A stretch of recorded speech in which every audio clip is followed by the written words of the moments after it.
Edo jatuh terduduk di tanah. Matanya membelalak lebar. Sari hampir pingsan dan Arka berdiri mematung. Sosok besar itu terkekeh, tapi suaranya seperti gema di telinga ketiga manusia itu. Kabut perlahan memenuhi area tersebut, dari yang tipis lalu dengan cepat jadi sangat tebal. Arka dan teman-temannya cuma bisa mendengar pantulan gema tawa mengerikan itu yang perlahan menghilang. Suasana kembali sunyi, hanya suara isak tangis Sari yang terdengar. Arka memaksakan diri buat bergerak, meski rasa takut masih menguasai tubuhnya. Dia membantu Sari bersandar di batang pohon dan menenangkannya. Edo juga perlahan bisa berdiri. Dia seperti orang linglung, melihat sekeliling dengan panik, seperti berjaga-jaga dari sesuatu yang bisa saja muncul dari balik kabut tebal itu. Kita harus cari jalan turun, kata Arka pelan, seakan takut terdengar selain mereka. Tapi Edo memberi isyarat dengan tangan kirinya agar Arka diam. Kalian dengar gak? Sari dan Arka menoleh ke arah Edo yang mencelingukkan ke segala arah. Hanya suara angin pelan, tapi samar terdengar suara lain. Suara langkah kaki. Bukan suara orang berjalan biasa, tapi seperti orang yang mondar-mandir ke sana kemari dengan sembarangan. Satu bayangan terlihat di balik kabut, menyusul satu lagi, lalu yang lain dari arah berlainan. Arka, Edo, dan Sari menatap ngeri saat bayangan itu semakin banyak, mungkin belasan atau mungkin puluhan. Semuanya seperti orang panik yang berlarian, tapi cuma muter di situ-situ saja. Satu bayangan berjalan mendekat, tangannya mengarah ke depan, seperti orang yang meraba dalam kegelapan. Bentuk topi, juntaian rambut, dan tas gunung di punggung. Juga sebuah benda yang ada di tangan kanan, mirip kamera. Arka dan dua temannya merasa siluet itu sangat mereka kenal, tapi mereka tidak bisa menjelaskannya. Itu gumam Sari lirih. Arka, kita tahu dia kan, kata Edo. Arka masih terdiam. Dia memaksa otaknya buat berpikir, tapi seolah ada kabut tebal yang juga menyelimuti ke dalam kepalanya. Kita lupa siapa dia, saut Arka lirih. Edo dan Sari menoleh ke arah Arka. Aku yakin kita tadi berempat. Tapi ingat yang dikatakan sosok tadi? Gunung ini membuat kita lupa nama teman kita. Dan akhirnya teman kita terjebak dalam kabut itu. Kata Arka menjelaskan analisisnya. Dia berkata tidak ada yang bisa mereka lakukan selain pergi dari tempat ini dan mencari jalan turun. Tapi kita nggak boleh lupa nama kita. Arka menoleh ke Sari. Sari Eka Pratiwi. Edo Prasetyo. Akan kuingat nama itu terus. Edo, kamu pastikan ingat nama lengkap Sari. Dan Sar, kamu ingat nama Edo itu. Lalu namaku. Kalimat Arka tertahan. Dia menelan ludah. Aranka Mahardika Putra Hadikusuma. Baik Arka dan juga Sari Edo langsung mengerti masalah di balik nama itu. Terlalu panjang. Di sekali kesempatan mungkin mereka akan bisa mengingatnya langsung. Tapi dalam situasi ini, panjangnya nama punya kemungkinan terlupakan lebih besar. Sari merogoh ke dalam tasnya. Akan kucatat biar tidak lupa. Edo tersenyum sedikit. Benar, kita catat nama kita semua. Jadi kalau lupa, tinggal baca. Sari menulis setiap 3 nama. 3 kali 3 kertas. Dia berikan 1 lembar ke Arka dan 1 lagi ke Edo. Jaga, jangan sampai hilang, pesan Sari. Kedua pemuda itu mengangguk. Lalu Arka melihat sekeliling yang sekarang cuma tinggal kegelapan pekat. Dia bilang tidak ada jalan lain selain memaksa berjalan mencari jalur turun. Dua temannya setuju. Arka paling depan, belakangnya Sari, dan paling belakang ada Edo. Setiap dirasa ada bagian tanah yang menurun, Arka langsung mengambil jalan itu. Waktu tidak lagi bisa diperkirakan. Bahkan jam tangan Arka seolah ikut ketakutan untuk bergerak. Dua jarumnya berhenti di angka 12. Tidak ada obrolan. Mereka hanya bergantian memanggil nama teman yang lain biar tidak lupa. Sampai akhirnya Sari kelelahan dan terpaksa ketiganya berhenti dulu. Mereka duduk berdekatan tanpa disuruh. Ketiganya merasa kalau berjauhan bisa saja salah satunya akan ditelan oleh gunung ini. Arka menyarankan agar tidur bergantian. Satu tidur, dua berjaga. Dimulai dari Sari yang tidur, lalu gantian Arka, dan baru Edo. Meski terasa mereka sudah berhenti lama, tapi langit masih saja gelap, seakan waktu tidak berjalan. Baru setelah Edo dibangunkan, tiba-tiba Sari berteriak tertahan sambil menunjuk ke cahaya samar di langit. "Matahari pagi!" Begitu kedua temannya juga merasakan lega. Dengan ini mereka tidak akan berjalan dalam kegelapan lagi, dan harapan menemukan jalan pulang akan lebih besar. Benar saja, tidak lama semuanya tampak jelas. Pepohonan, tanah yang mereka injak, bebatuan di pinggir. Arka dan dua temannya lanjut berjalan. Semangat dan harapan mereka kembali tumbuh. Ditambah, Arka jadi lebih mudah melihat lereng. Dia memaksa mereka melewati tanah miring itu meski harus terpeleset beberapa kali. Tanpa jalan setapak, Arka berpikir kalau ini cara terbaik buat turun. Dan tiba-tiba, ketiganya mendengar suara gemericik air. "Sungai," guman Edo. "Kak, kalau ada sungai, kita ikuti alirannya. Pasti sampai bawah kan?" Arka membenarkan pertanyaan Edo. Mereka pun mempercepat langkahnya, mengikuti asal suara tersebut. Mata mereka melebar, bibir tersenyum saat melihat aliran sungai di bawah tanah tempat mereka berpijak. "Itu sungainya," bagi Sari dan Edo hampir bersamaan. Arka sedang mencari jalur buat turun, saat Edo malah mendahului dan mengajak langsung merosot saja. Arka coba mencegah, tapi terlambat.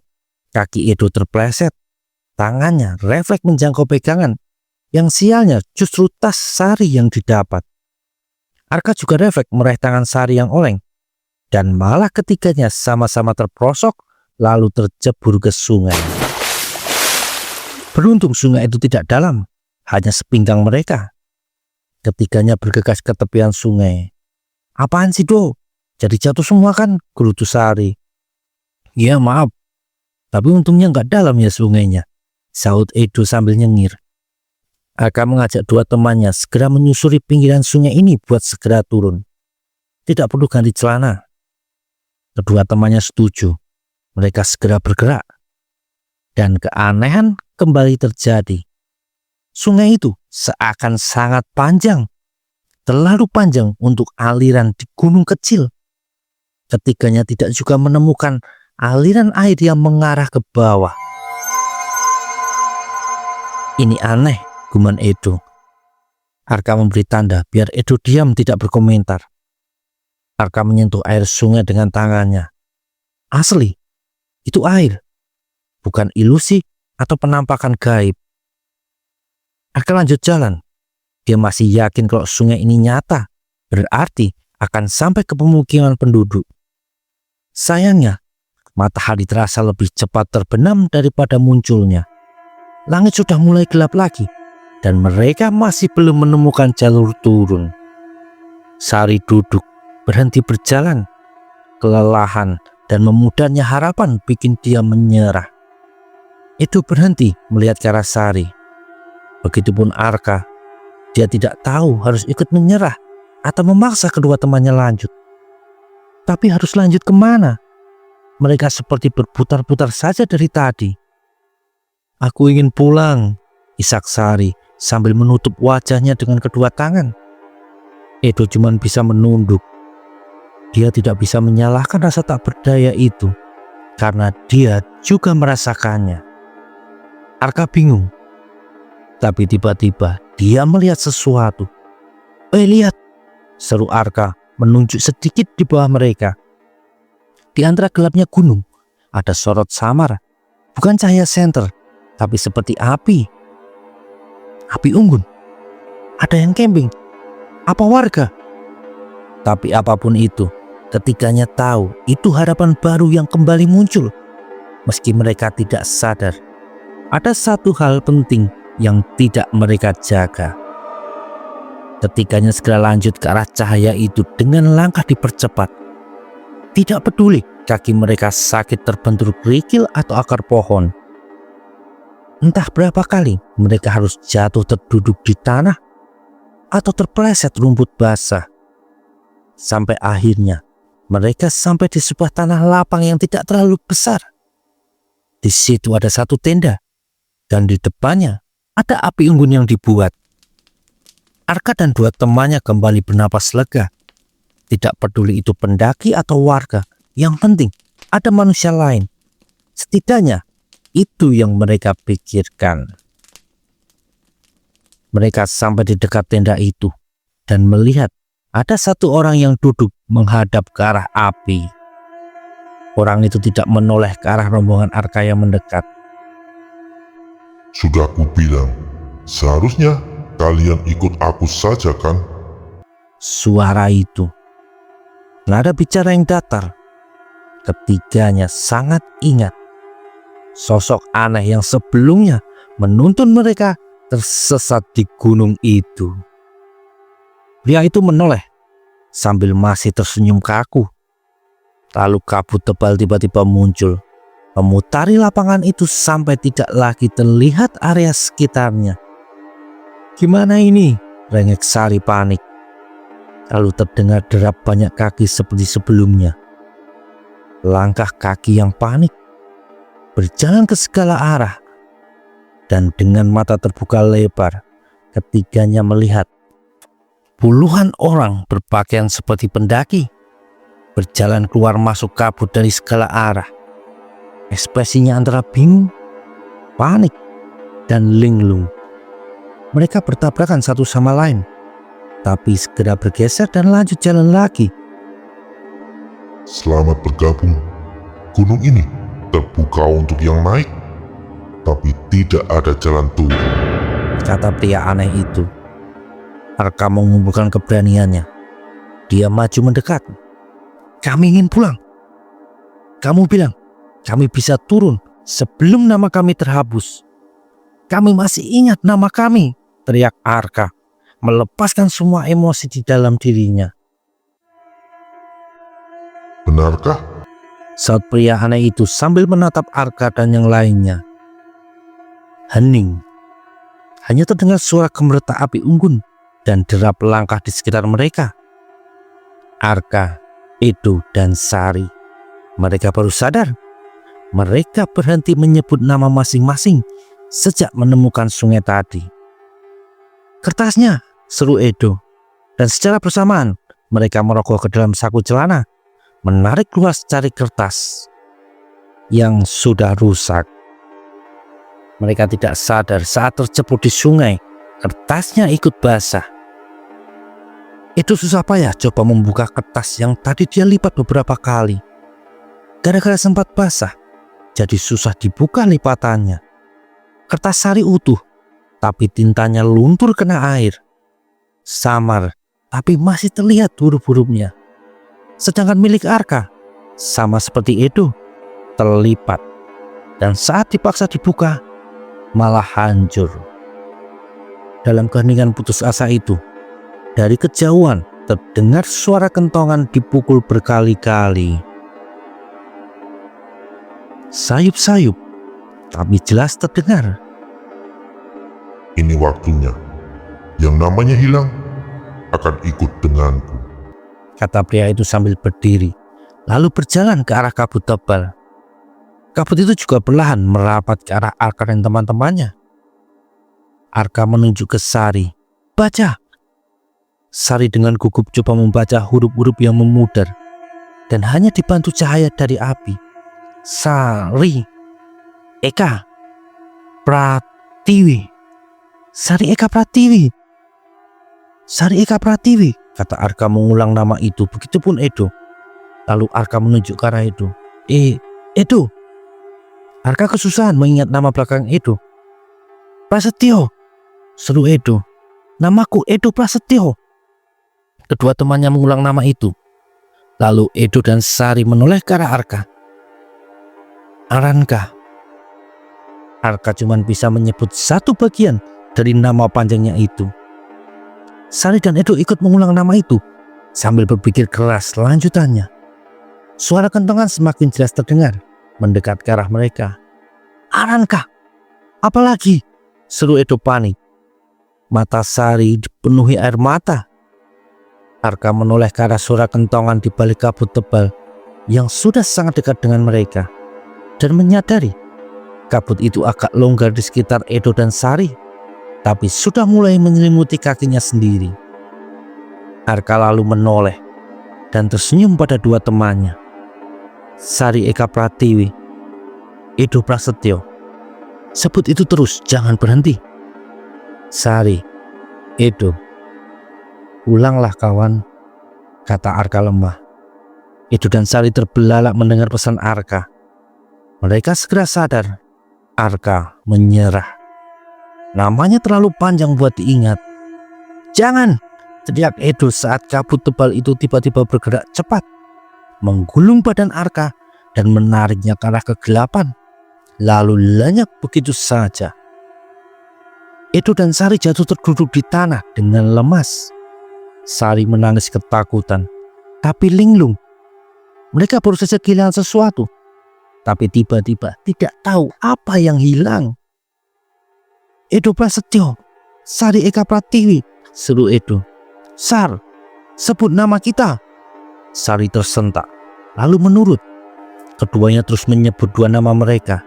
Dan tiba-tiba muncul rombongan penduduk desa yang membawa kentongan dan obor. Kalian, seru satu pria tua, orang yang saat awal pendakian ditemui rombongannya Edo. Saya Edo Prasetyo, kata Edo masih takut namanya hilang. Sari Eka Pratiwi, guman Sari lirih. Rombongan warga terdiam.